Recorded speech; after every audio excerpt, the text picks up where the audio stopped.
গোলগঞ্জৰ উত্তৰ ৰায়পুৰ প্ৰথম খণ্ডৰ আমতলাত সংঘটিত হৈছে এক ভয়ংকৰ কাণ্ড। চোৰ বুলি সন্দেহ কৰি জগদীশ বৰ্মন নামৰ এজন ব্যক্তিক গৰুৰ পঘাৰে বান্ধি অমানসিক অত্যাচাৰ চলাই হত্যাৰ অভিযোগত আজি বিভিন্ন দল সংগঠন আৰু ৰাইজে প্ৰতিবাদ সাব্যস্ত কৰে। নিহত লোকজন বিছখোৱা প্ৰথম খণ্ড লাওখোৱা কুটিৰ জগদীশ চন্দ্ৰ বৰ্মন 20 ফেব্ৰুৱাৰী নিশা বিয়া খাব গৈছিল বিচন্দ্ৰত। তাৰ পৰা ওলাই খোজকাঢ়ি ৰাওনা হৈছিল গোলকগঞ্জ দত্তপাৰালৈ। দত্তপাৰাত আছিল ফুলশালীৰ কন্যাৰ বিয়া। উত্তৰ ৰায়পুৰৰ প্ৰথম খণ্ডৰ আমতলাত মুখামুখি হয় অপ্ৰত্যাশিত ঘটনাৰ। চোৰ বুলি আটক কৰি মাৰপিট কৰি নিয়ে গাঁওখনৰ ছফিয়ত আলীৰ ঘৰত। ঘৰখনত পিতা পুত্ৰ আৰু আন কেইজনে সুস্থ মস্তিষ্কত চলায় আক্ৰমণ। মুমূৰ্ষ অৱস্থাত আৰক্ষীয়ে উদ্ধাৰ কৰে, ভৰ্তি কৰে ধুবুৰী চিকিৎসা মহাবিদ্যালয়ত। সংকটজনক হোৱাত প্ৰেৰণ কৰে গুৱাহাটী চিকিৎসা মহাবিদ্যালয়ত। ইপিনে ঘটনাৰ পিছদিনাই গোলকগঞ্জ আৰক্ষী ছফিয়ৰক আটক কৰে যদিও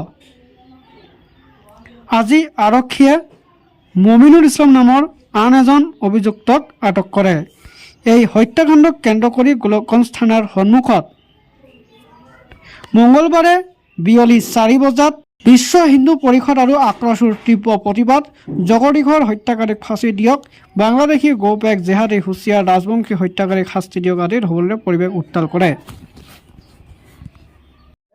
দুখ আৰু পৰিতাপৰ বিষয়। যোৱা 20 তাৰিখ বৃহস্পতিবাৰ নিশা কিছু সন্দেহজনক বাংলাদেশী মিয়াই আমাৰ এজন হিন্দু ভাইক হানিকুচি জেহাদী যেনেকৈ মাৰে হানিকুচি হত্যা কৰিলে। তো এই ক্ষেত্ৰত আমি ৰাষ্ট্ৰীয় বজৰং দল আৰু ইউজি আক্ৰচুৱে তীব্ৰ ভাষাৰে গৰিহণা দিছোঁ। কাৰণ খালি এই ঘটনাটো কেন্দ্ৰ কৰিয়ে নহয়, যোৱা বিগত সময়ত আমি বা আপোনালোকে হয়তো জ্ঞাত বিভিন্ন ধৰণৰ ঘটনা এইখন ধুবুৰী জিলাত সংঘটিত হৈছে। কিন্তু এনেকুৱা ঘটনা যদি বাৰম্বাৰ যদি হৈ থাকে তেনেহ'লে আমি দেখোন এই দেশত নাগৰিক হিচাপে সুৰক্ষিত নহয়। আৰু য'ত নেকি 80%ৰো অধিক সমগ্ৰ ভাৰতবৰ্ষত হিন্দুৰ জনসংখ্যা বেছি, তাৰ সত্ত্বেও হিন্দু নিৰ্যাতিত, হত্যা এইবিলাক ঘটনা সংঘটিত হৈ আছে।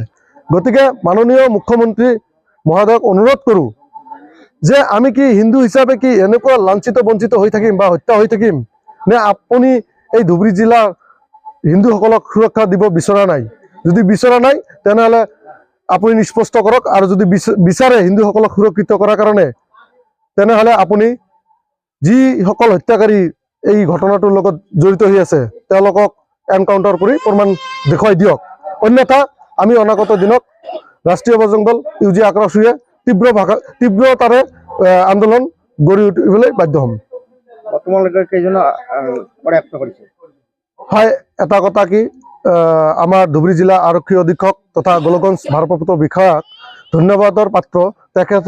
তেখেতসকলৰ তৎপৰতাত ইতিমধ্যে 2জন হত্যাকাৰীক কৰায়ত্ব কৰিছে আৰু তেওঁলোকে আশ্বাস দিছে অনাগত দিনত বা আগন্তুক সময়ত তেওঁলোকে অতি শীঘ্ৰে বাকী কেইজনকো কৰায়ত্ব কৰি দৃষ্টান্তমূলক শাস্তি প্ৰদান কৰিব বুলি আমাক আশ্বাস দিছে।